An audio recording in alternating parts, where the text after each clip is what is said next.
Test, test, test, test, test. Should I use that? Okay. Thank you so much for being here tonight. It's cold out for Naples. Thank you for bringing all that weather in. Yeah, you know, I'm from Minnesota, right? So it's just a delight to have you here. And I want to start by thanking Father Joe and St. John's for being willing to host this event tonight. We were lucky because Professor Spalding was going to be here for another conference, and everything just worked out great. This is a kickoff for celebrating 250 years as a self-governing republic. And if you go back and read about it all, everybody said, oh, they won't make it. You know, they won't make it 10 years, right? So here we are at 250 years. It's extraordinary. And I think it's appropriate that we're gathering here in the church to talk tonight about that founding and the Declaration of Independence, because this is where we gathered when we were trying to figure out what to do about the crown and Parliament and all the things that were happening to us over 250 years ago. Now, it's also appropriate that we open with a prayer, so we're going to do that before my friend Michael Maybach introduces Professor Spalding.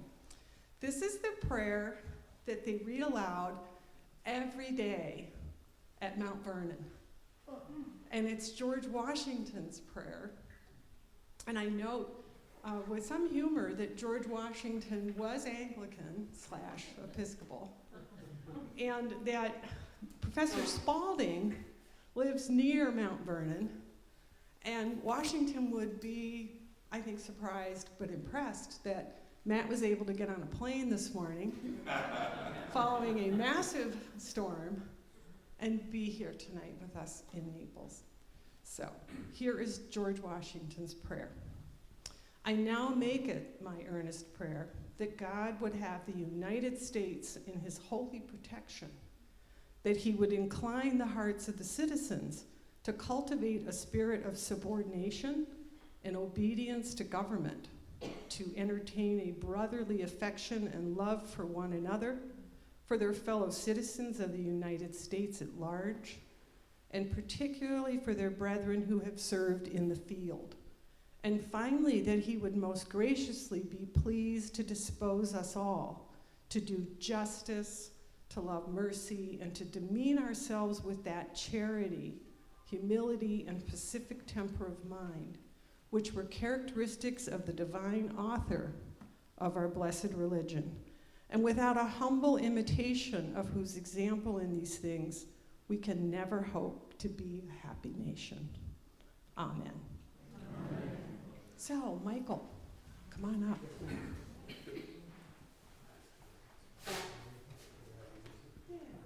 Very much. Okay. Good evening. My name is Michael Maybach. I live in Pelican Bay, which is not far from here. Can't hear you. Oh, is that better? Yeah, a little. Okay, thank you. I have training on these kind of things. So, my name is Michael Maybach. I live in Pelican Bay in the winter here, and my friend Matt Spalding is going to be our speaker, and I think you'll really enjoy his talk. Matt is the Kirby Professor of Constitutional Government at Hillsdale College and Dean of the Van Andel Graduate School of Government and their campus in Washington, D.C., which I'm sure you're welcome to visit when you're up there. He's the Vice President of Washington Operations and oversees the Alan Kirby Center for Constitutional Studies and Citizenship as well. He's a best-selling author of We Still Hold These Truths book, which is one of the several books that Matthew has written. It details the core principles of the United States of America.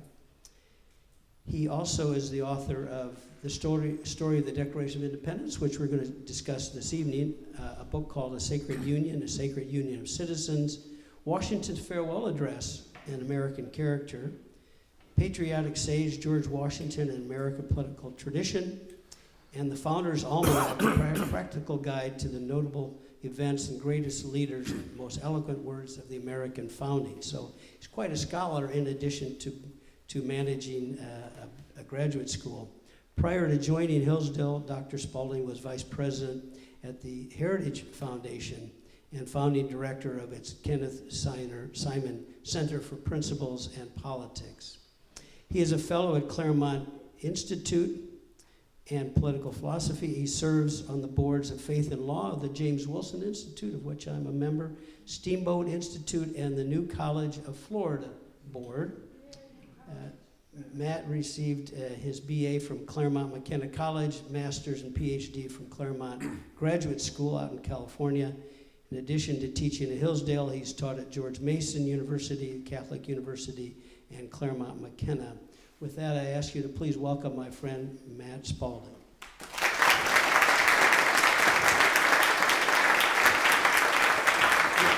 Well, no, is this working? Yes. Is it? Okay. Thank you. It's wonderful to be here with you. Thank you all for coming out on this blistering cold evening. I just left Washington, D.C., flying out of Reagan, and they just had, we had 13 inches of snow, and there's more snow coming this weekend. And so my wife let me go on this trip as long as I guaranteed that I would be home before the next snow hit. Because we had a big snowstorm about 10 years ago in D.C., and I was away, and the first storm hit, and I couldn't get home before the second storm hit. And she was alone with our two young children. And I was stuck in Omaha, the upside of which it was right next to a very nice steak restaurant. So I ate well. Thank you all. I want to thank Father Joseph. It's a beautiful, beautiful church. I'm glad to be here. Gratitude is always something you can never say enough about. But I want to mention Michael Maybach. He's a dear friend. I've known him. I was trying to remember when we first met, whether it was in the context of Headley Arcus or whatever it might be. But he has done something absolutely wonderful. You've heard we're renovating the Washington, D.C. campus. It's beautiful. We're putting a lot into it. It's this design. But what's really going to make it pop is he's given a large part of his art collection in paintings to put on the walls. We have a whole like a museum art wall and beautiful paintings. So thank you for that. Yes, no, he's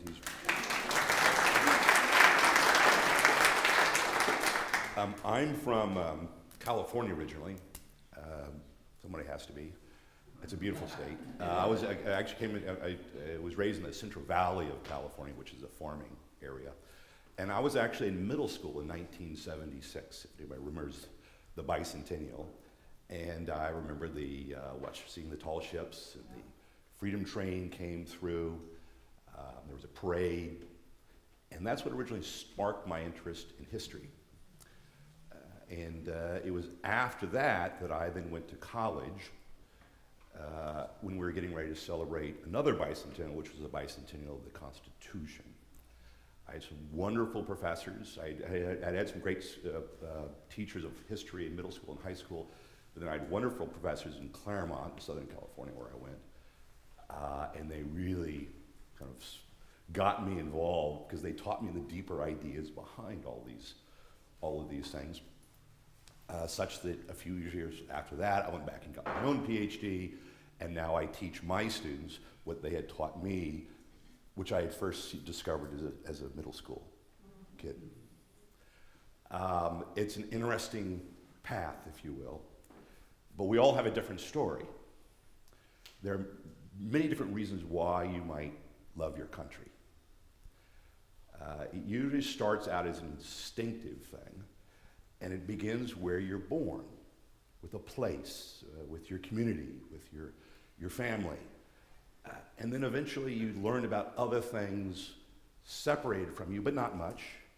An uncle who did this, or an ancestor who fought in a war, and then eventually you learn about people you don't even know. And perhaps some aspect of history you have no connections with at all. And it starts moving out beyond yourself, and your community, and your school, and your state, and works out beyond that, your towns and neighborhoods. these are the institutions which form what Tocqueville famously called the habits of the heart, your first loves. But there's another form of patriotism which is more reflective, in addition to this instinctive patriotism, which is important to talk about, because unless that instinctive patriotism is transformed into these deeper commitments, unless you learn the ideas behind those things, it's always ripe for going away or dying out and losing touch. And you need to have a patriotism of the heart, but also the mind. And it's the two forms of patriotism that Tocqueville talked about.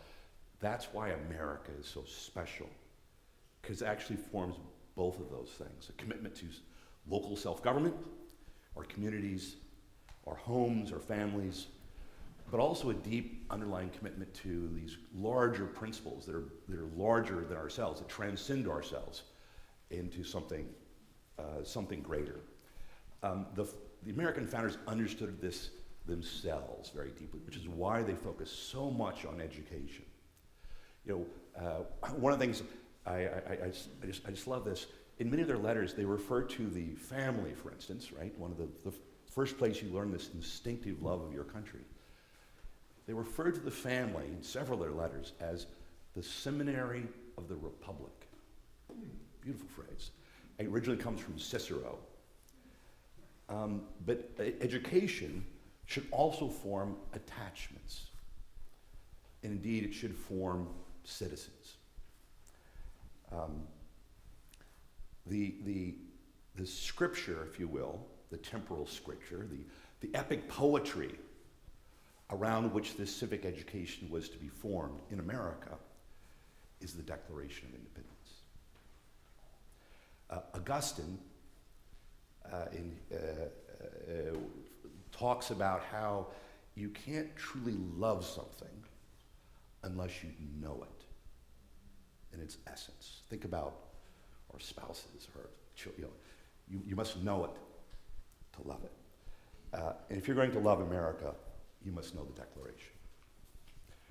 So what I want to do in our time here is talk about just 4 phrases in the Declaration, and then maybe make a few points, and then open up and hear what you want to think about.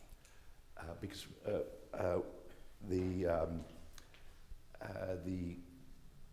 I use the story of the Declaration, how it was written, the debates in the Continental Congress.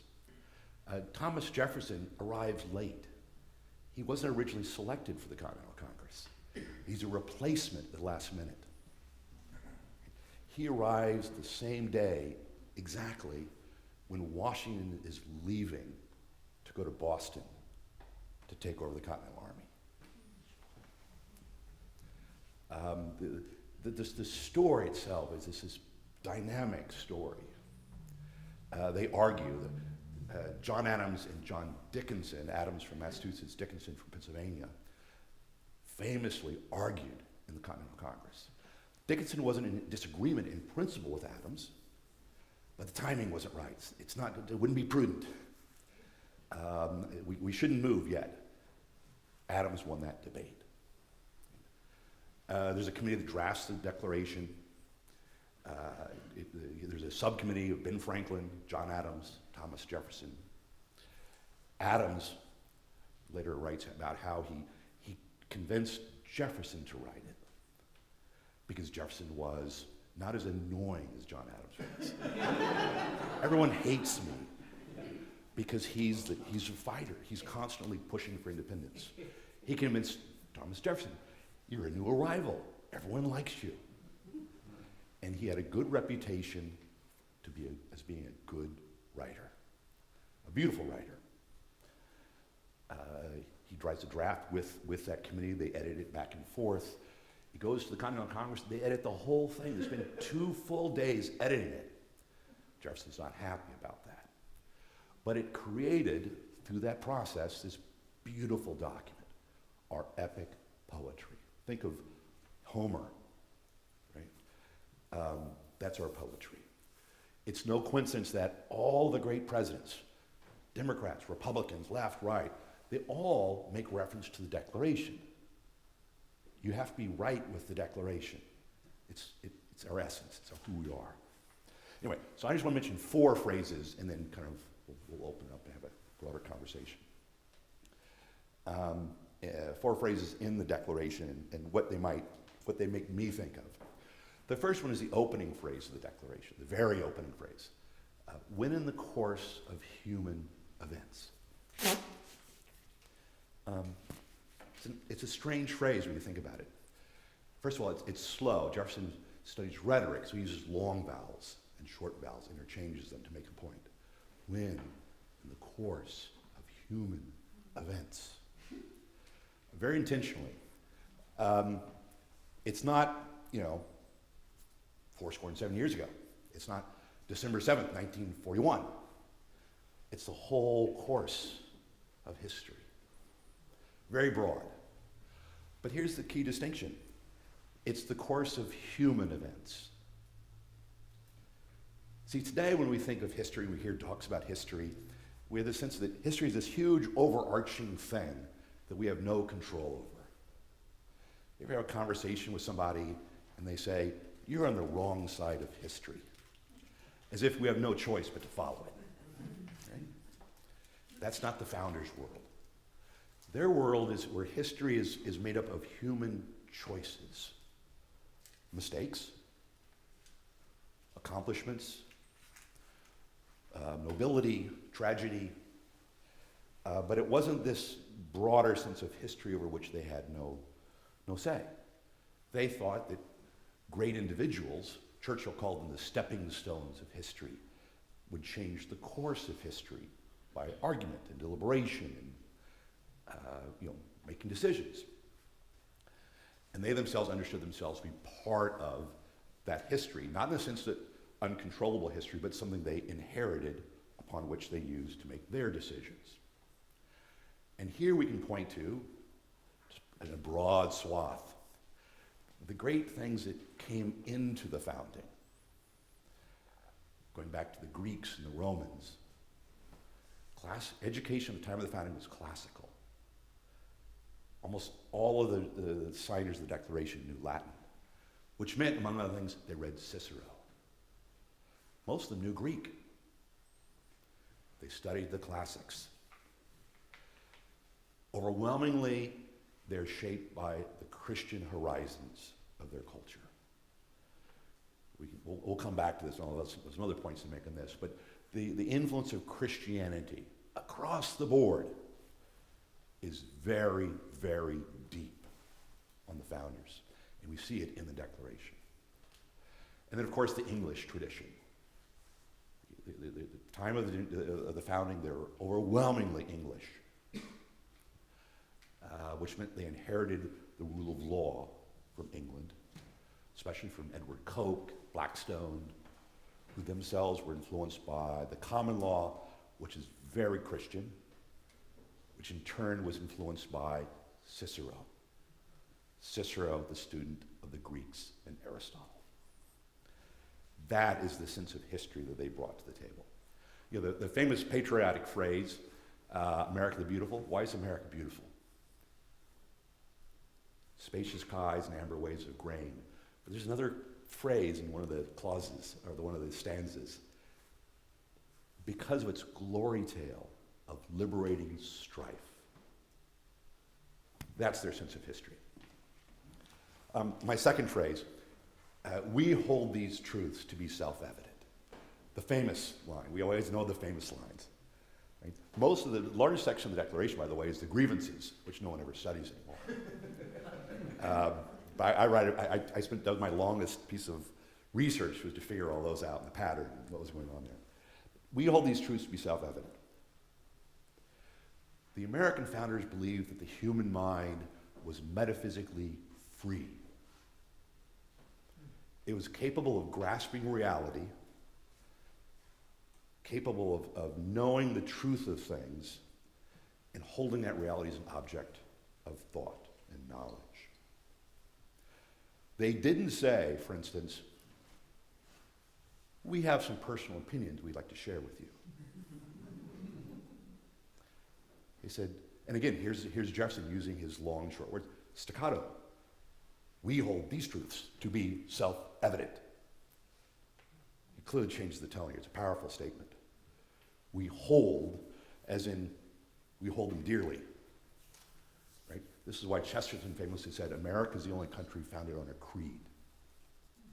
We hold these truths, not some values, but these truths, to be self-evident. Itself an idea that comes from Romans and Greeks, and right, something, if you can grasp it, you can understand it to be true. And we know what those are. Right? All men are created equal. They're endowed by their Creator with certain rights. Among these are life, liberty, and pursuit of happiness. In order to secure these rights, government is based on consent. And if it doesn't secure these rights, we, this corporate body called the people, have a right to alter or abolish it and set up new government. Those are truths they said were self-evident. Third phrase. The very next sentence, because it's that famous second paragraph, right? We hold these truths to be self-evident. It's a really, really long, it's all one sentence. The very next sentence in that paragraph begins with the most classical word in the whole document. Prudence, indeed, will dictate. It's one thing to think about these abstract ideas. All men are created equal, isn't that beautiful? But what do we do about it? Practical reality is difficult. You make mistakes, you're fallen people. You make compromises for the sake of a greater good farther down the road, which means the immediate thing is not necessarily the best, but it's the best right now. Particulars are always changing. There's this relationship between guiding principles and practical reality, that the founders were working in that world. And that's the world of how the classics, the whole classical tradition and the Christian tradition understands how to think about practical matters. Take the most egregious or clearest example of this question, slavery. It's a barbaric practice by all. There's really no way to say it otherwise than that. I mean, if you study this as I have, and it's just horrendous. But to then look backwards, which is kind of a reversal of history, to look backwards and say the whole thing is bad, is not fair to them. But also it's not a good way to think about history. What's remarkable about the American founding is that a bunch of individuals, many of whom owned slaves, yes, they did, but many of them did not. And some of them who owned slaves freed their slaves, like George Washington did. Others did not. What's amazing is they all came together and they agreed, and it was never questioned, never second-guessed, never argued against. We are going to begin by declaring truths, and the first of them is that all men are created equal. And they all knew what that meant. They just couldn't solve the problem right now. Prudence will dictate. The lesson of the Declaration is that we should live up to our principles, the things to which we aspire, not wallow in our mistakes. There's something redemptive about that. And then my fourth phrase of the Declaration is actually toward the very end. Indeed, by general agreement throughout histories and books and things, the most beautiful statement, the most beautiful line is the last line of the Declaration, which we always do. We used to have to memorize this as one of the famous lines. For the support of this Declaration, with a firm reliance on divine providence, we mutually pledge to each other our lives, our fortunes, and our sacred honor. That's a magnificent sentence. That's Jefferson at his best. He crafted that particular sentence. No one touched it. There's a certain electricity to that sentence. Tocqueville, when he was here, before he writes Democracy in America, he's touring around the country. He ends up in Albany, New York for the 4th of July. And he's there for a reading of the Declaration of Independence in a church. And he writes about it in his letters. And he says, it built up to this moment. And then you heard murmurings in the crowd. And that moment, when they pledged their lives, their fortunes, their sacred honor, was electric. It's a powerful line. But I want to emphasize this word sacred for a moment and take it as an opportunity to make several observations through the Declaration. There are 2 individuals in the Declaration. One of which, this is a spoiler alert. I know you guys know this, but I told my students. Spoiler alert. One of those individuals is George III, and he's a bad guy. There's only one other individual referred to in the whole document, and that is God. Isn't it interesting? There are 2 all-powerful sovereigns in the document, and one is a tyrant, and the other one is not. It's hard not to miss that. It's hard not to see that.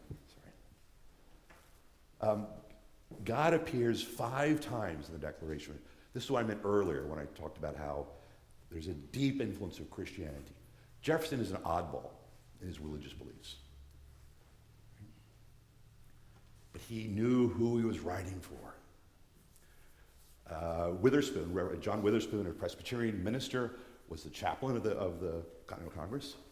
John Hancock, the famous John Hancock, was a serious Congregationalist. Something slippery was not going to get by these guys. They're overwhelmingly shaped, and most of them there are Orthodox Christians, of different denominations, especially different Protestant denominations. There's one Catholic, Charles Carroll, everyone else was different Protestant denominations. And a few oddballs. I mean, Ben Franklin's also an oddball. But anyway, God appears 5 times. At the beginning, in the first paragraph, it refers to a standard, the laws of nature and of nature's God. Now, a lot of times that's pointed to as, oh, that's the evidence. They weren't talking about God there. Nature's God is, it's all a bunch of kind of pantheism and deism, this kind of thing. Nonsense. The greatest poet at the time of the American founding was Alexander Pope in England. And he wrote a famous poem. It was the about man. I can't remember sorry, I'm blanking on the title of it.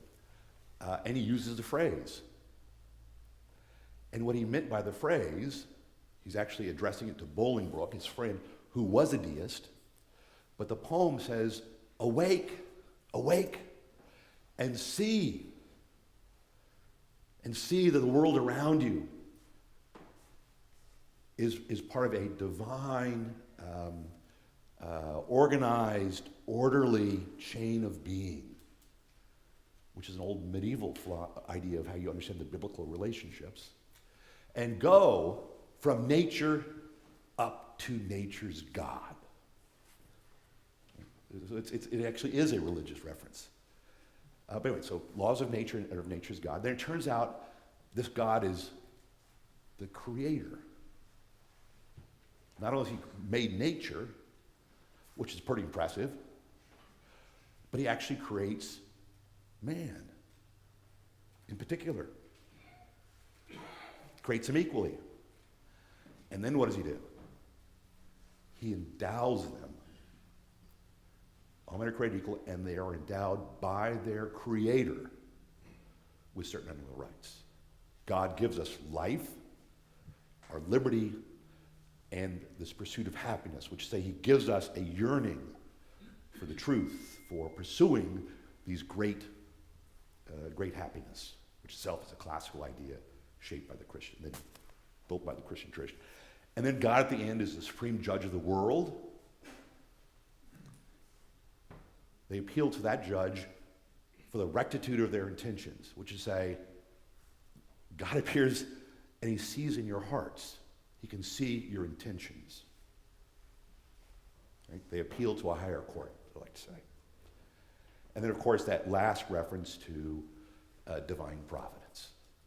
Turns out this God intervenes sometimes in the affairs of man.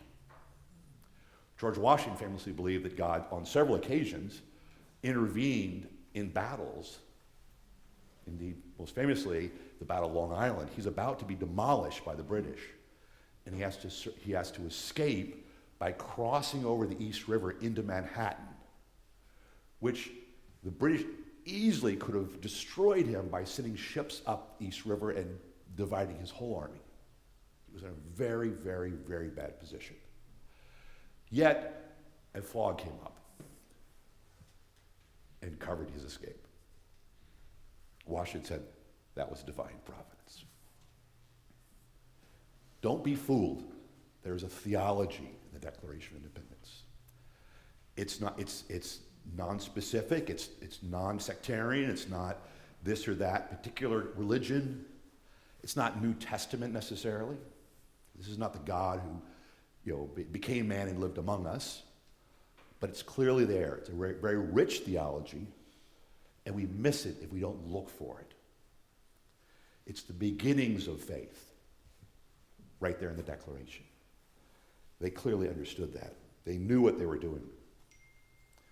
Good history, like the Declaration, reading the Declaration, does a couple of things. One is it draws us towards things that transcend ourselves. C.S. Lewis, he wrote his autobiography, if you've ever read it, is called Surprised by Joy. Is somebody familiar with that? So it's a wonderful book. I just read it a couple of years ago. It's about ultimately it's his conversion, right? It's also a beautiful hat tip to his wife, whose name was Joy. But early in the book, he talks about how, because you remember, he originally was a scholar of pagan writings, of ancient stories and myths and this kind of thing. But he says, that's where I was first surprised by joy. Great history that points us towards noble actions and human decisions of great magnitude and great stories that you capture the imagination surprise us because it makes us transcend beyond ourselves. And sometimes we are surprised and we see a moment of the eternal. That's what he meant by surprised by joy. I think the Declaration actually does that. Not that Thomas Jefferson necessarily intended that, but I don't know that he was opposed to it either. But together, they clearly wrote this thing to point towards something higher than merely the politics of 1776. It's meant to be a permanent statement of permanent truths. Let me conclude, and then let's take some questions. The book ends with a little chapter called Iron Men. Abraham Lincoln in Chicago in 1858 gave this speech on July 10th. He's going into his debates with Stephen Douglas, the famous Lincoln-Douglas debates. And towards the end of the speech, he quiets the crowd and starts to say something because it's around the time of the 4th of July. And he says, we look back and all the success of our country. Mind you, this is in 1858. Think about what it means today. We look back and all of our great success, our freedoms, our economy, our strength, our civic lives, our families, our freedoms, somehow we know is because of what they did. They were Iron Men. 56 signers. Several of them were imprisoned, tortured. Richard Stockton, New Jersey, was literally imprisoned, tortured. They tore down all of his properties. He wouldn't recant. Several of them had their children captured And their children were tortured to try to get their parent to recant the Declaration. John Witherspoon, I mentioned, the chaplain of the Continental Congress, a Presbyterian minister was bayoneted because they thought it was him. The British killed the guy because they wanted to kill John Witherspoon. His son was killed by a cannonball at Germantown. You can go on and on and on. All of the signers from New York were hunted down. All the signers were at some point hunted down by the British. There's a fellow named Lewis. His home was surrounded by cavalry, mounted cavalry. He wasn't there. His wife, Elizabeth, was home. She refused to surrender.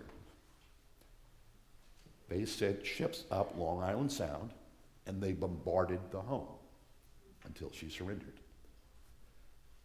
She was only freed because George Washington captured a British women to force immediate prison exchange. Robert Morris, the financier of the Revolution, essentially gave his whole fortune for the cause, the equivalent of $32 million in today's currency. He died in pauper's prison, broke. They were iron men. At the end of that speech, Lincoln then asked this question, and I'll leave you with this. What happens when all of those men have died, and you no longer have fathers that can tell the stories to their sons, or mothers telling the stories to their daughter? You can't pass it on. You've gone beyond the story, the experience. Or what about all those people that weren't born here, that immigrated, that don't have ancestors that fought in the Revolution? What about them? Lincoln answers his own question. They read in that old Declaration of Independence, and they see there said that all men are created equal. And they know that is the moral sentiment in the hearts of man. And when they read that, they realize they are blood of the blood and flesh of the flesh of those that wrote and signed the Declaration. And Chicago Tribune reports at that moment, long and sustained applause. And Lincoln said, and so they are. That sacrifice, that fervor, that belief in truths is what we need to recover. So I invite you to join me in falling in love with your country again. Thank you.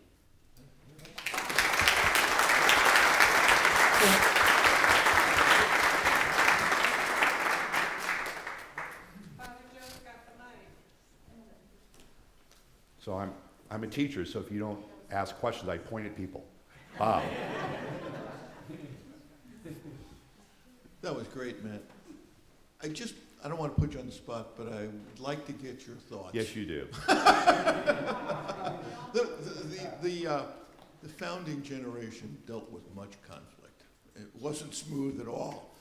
I just wonder if you could talk a little bit about how they might approach some of the challenges America faces today, like the Middle East War, the Ukraine War, and the cultural war that we've got going on in the United States. I tend to shy away from those questions. Oh, okay. No, but here's why. I get asked that question a lot. What would the founders do? To which the answer is, it's not what the founders would do, it's what you do. What I like to emphasize is that it's not don't think of particular policies, it's a way of thinking. How should you approach and think about human life? Right? When I say politics, I don't mean like partisan politics, left, right? I mean politics in the great classical sense. Politics is what we do. We communicate, we deliberate, we talk to each other. That's what Aristotle meant by politics, right? That's what we've lost. I think they would see all the problems we have today, everybody knows the problems, and they would lament them. But they would also see, gosh, what a great country. but a free country. And a country of people who are self-governing and can change the course of history. Go do so. Matt, you used the word freedom several times. And one of the big, you used the word freedom Yeah. several times. The big battle is freedom and liberty and defining the difference between the two. Right. I followed the Jefferson perspectives, and I happen to buy into what they say, that freedom means to be free from, and liberty means to be free to. Right. And freedom is defined in the Declaration of Independence, to be free from despotism, free from oppression, free from tyranny twice, free from tyrants twice. So that definitely means to have freedom from government control. That's how I define freedom. Liberty means, in my readings, to be free to choose for oneself, for one's security, for one's happiness. But that is an individual choice. Would you agree with that or not? No, of course I would. I mean, look, the English is one of the, as far as I know, is the only language that has two words of so close and similar meaning, freedom and liberty. Freedom is actually a more modern word of Germanic origins, which is to say that it's free. When you take your dog out back and you unleash him, put him out in the backyard, you set him free. Right, which is free from your control. that's why it's like, of course. Liberty is a Latin word. It's a Roman word. Yes. It means the freedom appropriate for a human being, a free man, a citizen. Yes. And it meant something very different, very consistent with what I was laying out here in terms of man's ability to make decisions and think. But it doesn't mean the liberty to do whatever you want. It doesn't mean licentiousness. So it's free The from founders good. also That's talk free from about liberty is not licentiousness, and so there's a certain, kind of there are guardrails, if you will, because the freedom appropriate for man, liberty, is something that has to be acted out appropriately with our nature as human beings. I agree.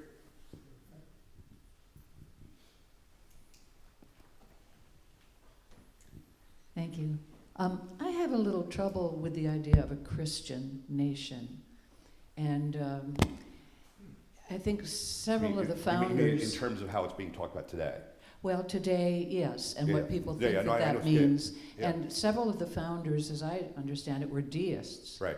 And a deist does not follow some of the Christian Right. teachings, like miracles and things Yeah. like that. Well, Jefferson famously did not break. He Pardon thought, Jefferson famously he thought Christ was a great prophet, but he wasn't the Son of God, and he didn't like miracles. That's right. And so it seems like deist But should I be wouldn't- mentioned. But I'm not sure that's deism. See, I can let me parse this out a little bit more and see. Okay, and I have one other part to the question, too. Go ahead. Go ahead then. Where did we come up with the idea, which is, I think, absolutely accurate, that we are a Judeo-Christian nation? Yeah. When does that come in? Okay, both good questions. Okay. Both good questions. I have problems with kind of the Christian nation terminology, especially as being talked about today, but in general as well. And part of that is, we're so far separated from this history that I'm looking at it almost from a different perspective. If you track, I'll try to keep this short, but if you track the colonization of people coming over to the American colonies, it tracks almost exactly with different religious wars going on in Europe. When the Puritans were being persecuted, they came to America. When the Catholics were being persecuted, they came to America. When the kind of the different churches split, especially in England, right, you can see these immigration waves. So the colonies, there's very much a sense that they're coming here for their religious liberty. There are deep ways, which I alluded to, in which America is deeply influenced by Christianity. I'll put it in more direct terms. You can't have equality without the idea that you were equal before God. Christianity does that. And I'm speaking in very general terms here, not specifics. But the notion, in the pagan world, in the old ancient world, if you are a Greek, you must obey the Greek gods. And if you, the Greeks, defeated the Spartans, your god is defeated, and now you have to obey the Greek gods. Right? It was a mess, a disaster. There's no religious liberty. They came here looking for that religious liberty. That's very clear. Second thing that's clear is they wanted to prevent religious wars here, and so they developed a different idea of religious liberty, which was non-sectarian. It wasn't specific. We weren't going to establish a particular church. It was established here and there in different states and colonies, but didn't have the same meaning as it did in England. In England, if you were part of, if it was established, that meant you're tolerated until you're not tolerated, and we burn you at the stake. Right? It was a much different view. They wanted to do that and prevent that from happening here. So there's this really interesting dynamic. And then the third thing I would add to that is the key was to figure out how to have an underlying grounding, if you will, for our politics, which is why the reference to the laws of nature, nature's God, the natural law tradition. What can man by reason know about things, either philosophically, Aristotle and Cicero, or from the point of view of, say, general revelation, right? Think of Richard Hooker, the great Anglican. Richard Hooker was very influential in America because he recovers that whole tradition. So they wanted to do something like that and prevent particular establishments because they thought that would lead to wars. So yes, the whole notion of a nation being particularly Christian in some formal way goes against their very core principles. It's a problem. And it makes, I think we kind of play around with this too easily and not quite see the problem there. And the other thing I would add is, sorry, this is a longer answer, but, your point about Judeo-Christian.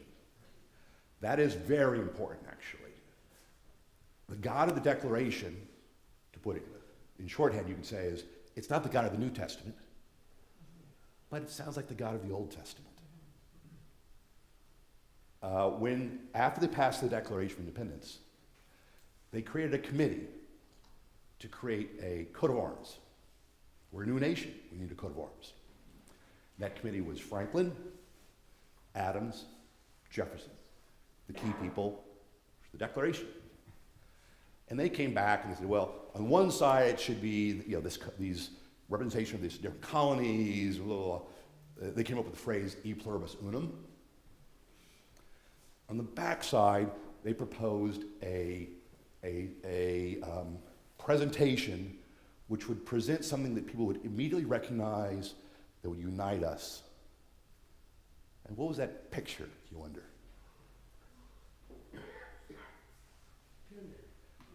No. The one they proposed was Moses and leading the Pharaoh with a crown, i.e. the British king, was being overwhelmed in the Red Sea. And the people of Israel were following the cloud. That's what they proposed for the seal, which is say, that's pretty much the Old Testament God. So there's a deep, that's why I said there's a deep theology here. Right? So today we have this debate is it's got to be all or nothing. All or nothing. That completely misses how they thought about things. Reason and revelation are not at war with each other. Right? We got to think about what was their answer. There's a deep theology there. It's not what some claim it to be, but there's clearly a theology. And it's not the opposite, which is just kind of empty, secular rationalism, deism either. Sorry, it's longer. Matthew, along the lines of what you were just talking about, again in the 1600s and the 1700s, as you already know, the monarchs, whether you were from Great Britain or from Germany or France, basically the king ruled everything, he controlled everything. So if you were Protestant living in a Catholic country, you couldn't be Protestant. If you were Catholic living in a Protestant country, you couldn't be Catholic. And if you were Jewish, you couldn't practice your faith anywhere. So a lot of our founding fathers were Jewish. So this, going back to this whole idea of a Judeo-Christian nation, basically many of the Sons of Liberty were Jewish who underwrote the George Washington's wars. And so again, going back to religious liberty and being a Judeo-Christian nation, when you think about what was happening back then, and then we look at what's happening around the world today, why do so many people want to come to America? They want to come to America because they live in Africa under a king who will not allow them to worship God. Or just an arbitrary ruler. There's no rule of law. Right, and I mean, property rights. First of all, on your point, there were, I believe, there were 6 major Jewish congregations in colonial America. The largest, the largest congregation of Jews in America was in Charleston, South Carolina. I mean, so it was a minority, but it was important. George Washington, if you have an interest in George Washington, he becomes president and he writes letters to all the congregations. And he writes a letter. Think about this. He's president of the United States, of a Western country, of a sovereign country. This does not happen in history prior to this, except if you actually go back to the Old Testament when there are examples of this, but that's a different world, shall we say. But in the modern world, George Washington writes a letter to the Jewish congregation. And I think he writes a couple of them. One's to the Truro congregation, and then the others to the, I'm sorry, I'm blanking. But it's in that where he makes this famous observation that it's no longer a matter of tolerance. It's a matter of right, that you have your religious liberty. Beautiful letter. Sorry.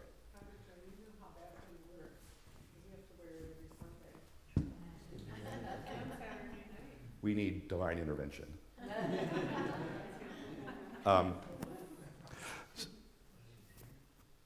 Does that get everything? Or Yes, I just wanted your... Yeah, there's a richness here. There's a richness here that I think we've lost that we need to recover somehow. And it's on the one hand, there are particulars, and I will talk about the particulars because I study this, and I love it, and I teach it to my students and get them excited. But it's just that we've lost the story. Yes. We're so far away from it. And there's a great story there, and it has something to do. I mean, the religious question is the most important. Washington says at one point, I took the field for civil and religious liberty. And property rights. He didn't say it there, but property rights is included. But here's the question, right? The Declaration does not mention property rights. It doesn't actually mention religious liberty either. It says life, liberty, and the pursuit of happiness. There's an interesting question. Life, what we all have. Liberty, what we all do. And the pursuit of happiness, what we all pursue. And happiness, I would suggest to you, is a substantive happiness, not whatever makes you feel good. It actually meant something. Happiness is the classical Greek, Roman, and Christian end of human life, in this world. Happiness. Dr. Spalding, thank you for being here.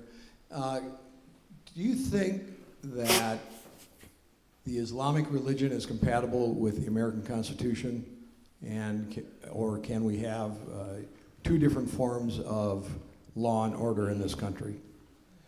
I'll give you a very general answer, and I'm not, because this is something I've thought about and studied a little bit, but not enough to say I'm an expert.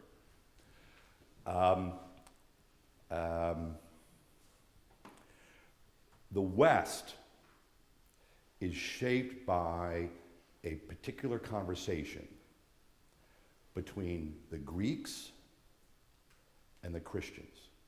It literally, right? There's a moment in which the groundwork of the West is when there's a conversation between these discovered Greek texts, Platonic texts, Aristotle in particular, and they put them, and they deal with how does this relate to Christianity. Someone like Thomas Aquinas is the most famous version of that. How do we relate them together?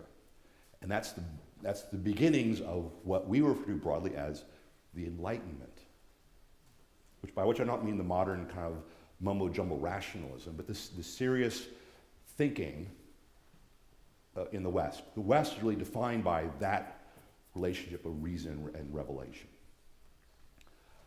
The problem with the Islamic world, and I say this very delicately because I don't, it's not necessarily because of the religion. I think there's some different ways to look at but it's how it's practiced and how it happens.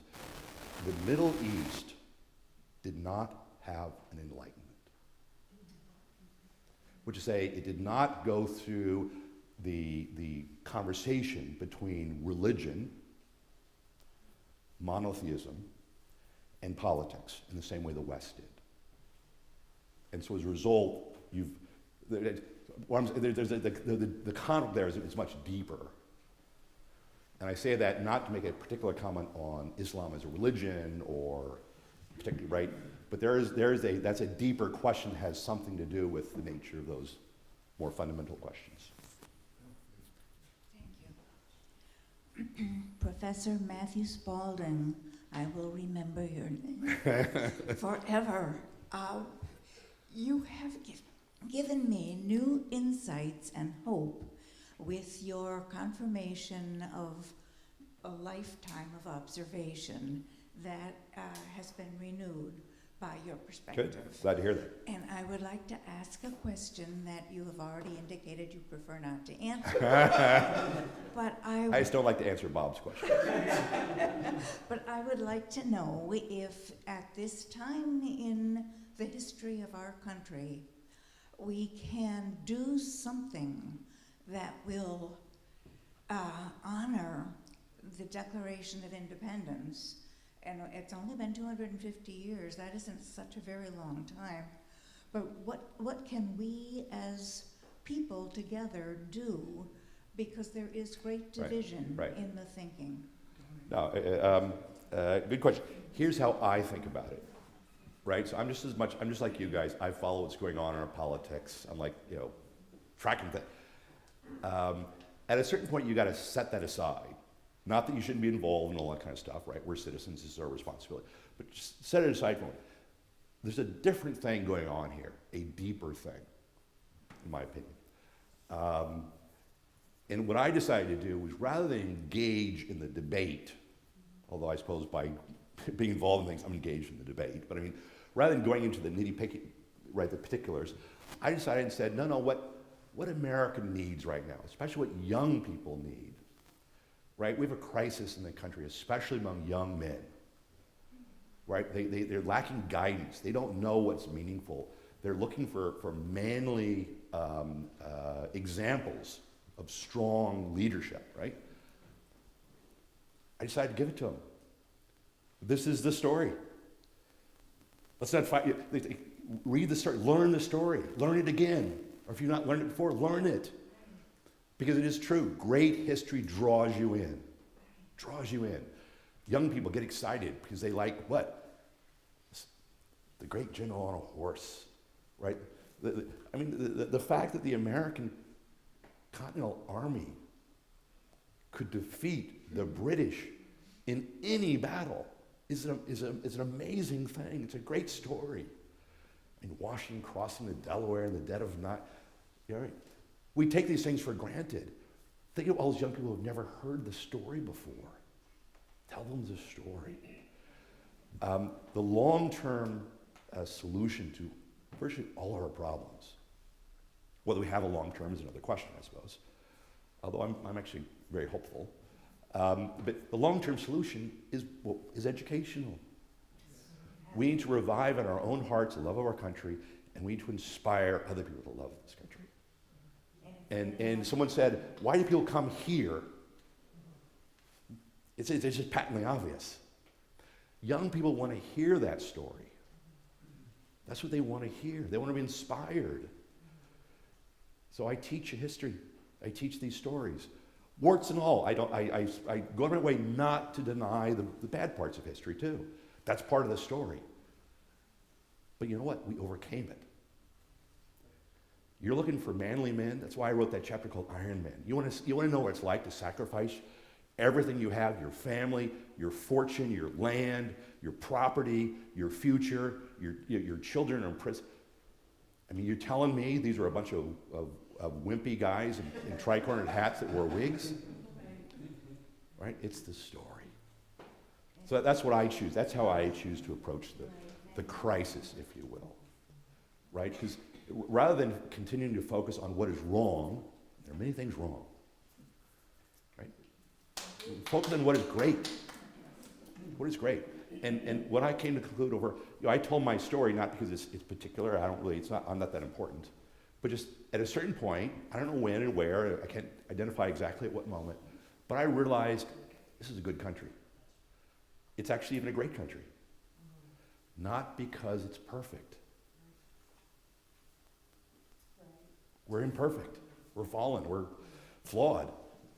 But because the principles our country is dedicated to are great and noble, and we aspire to them, that's why you can love your country.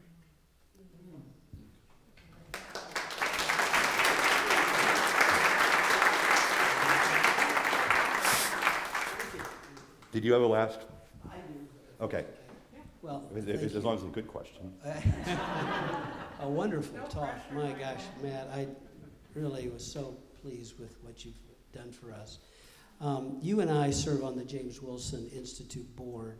He was an immigrant from Scotland.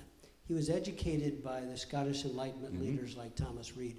Why would a Scottish person come all the way across the Atlantic when he's about 20 years old to come here and make war, if you will, against where Right. he came from? What happened to that one immigrant Yeah. who signed the Declaration and the Constitution? Right. And whose son was killed in battle. Yes. A combination of things. First of all, just the obvious answer. Same reason why the symbol they wanted was, the Jewish people going to a new promised land, right? There was a powerful analogy about coming to America, about the colonies. They were coming to establish a new way. And it was deeply religious in that sense. So he's coming in a sense, he's evangelical, right? So that's an important concept. But one thing, and I'll close on this, especially since here where we are located. One thing I discovered in my work, and this is, I've studied this. I've had great professors, but you just learn stuff constantly. The most important pamphlet series in the American Revolution were sermons. John Locke was very influential, right? 2 Treatises on Government, Consent, all these things. This is all true. The vast majority of the references to John Locke are found in sermons. Right? There's a deep, deep, deep influence.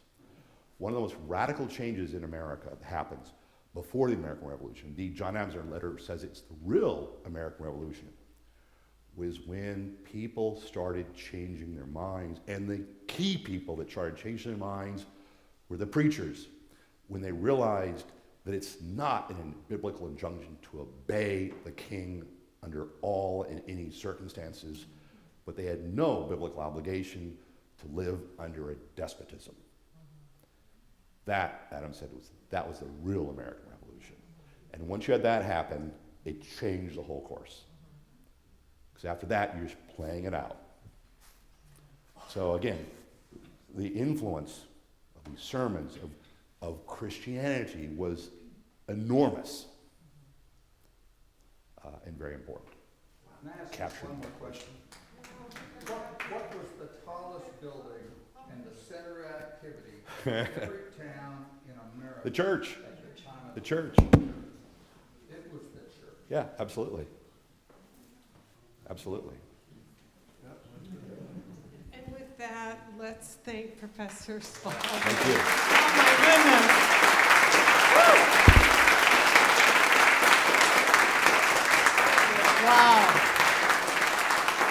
I think we have to have him come back like every year with, no pressure. Before I turn this over, and no pressure on you, Father Joe, let me just give you a quick introduction for those of you who don't know anything about Hillsdale College, where he teaches and I work. Founded in 1844 by some Free Will Baptists in Michigan. It has never taken a dime of government money. And that is why we get this, because we are free to teach and think, we're free to teach the truth, yes. So thank you again for being here. Father Joe, will you close us in prayer? And Professor Spalding, we had no idea how many books to send, and they had to ship before y'all came. So we did have some, and he is willing to sign some in the back, but then he needs to scoot to another event tonight. So, Father? Let us pray. Father, first of all, we want to give you thanks for Professor Spalding's presence here this night, for his journey here, and for all that he shared with us, and the opening of our minds to see things in new ways. I also want to thank you for every person present in this sanctuary and online. In the midst of all that's going on in our world and nation in this moment, it's nice to step aside and to sit and to hear and to listen and to consider and to really hear each other and what's being said. Father, in closing, we pray that we would have a great love for you, deeper love for one another, and a renewed love for our nation and world. In your name, amen. Amen. Thank you all. Take care.